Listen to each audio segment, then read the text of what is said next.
Today we have with us an artist from Summerville, Alabama, Elizabeth Lewis Scott. Glad to have you. Thanks, glad to be here. Welcome, Elizabeth. Thank you very much. How long have you been painting?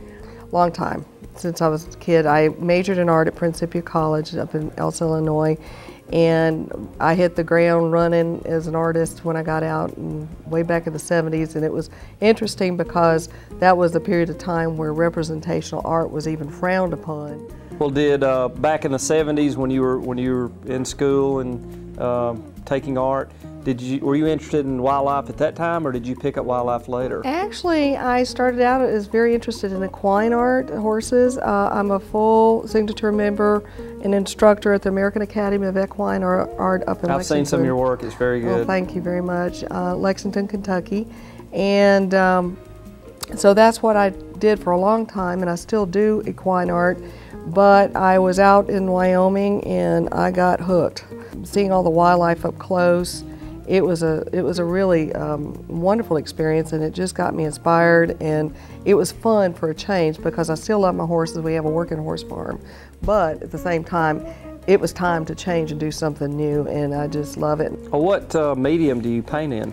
Oil primarily right now, watercolor. I do some watercolor, and I'm getting more and more watercolor now because I really am passionate about watercolor, and to me it's fun.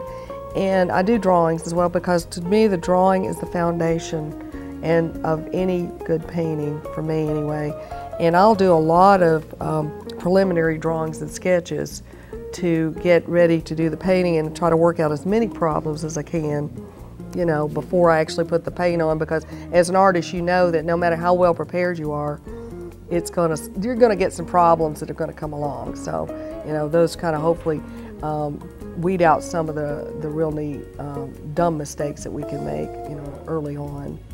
Do you do any commission work, or do you only do work for yourself? I do commissions. I'm just now getting back at that because when my son was coming along younger, it was just too much dividing of myself around, so I'm now setting it up. Now that the studio's getting more functional, it's easier for me to actually set that up, so I will be adding commissions to my... Especially in the equine art, don't right. you do some Yes, pieces like that? I do that. That's where my primary commission work comes from, and then I do teach. So this next year I'll be teaching at Lexington at the Academy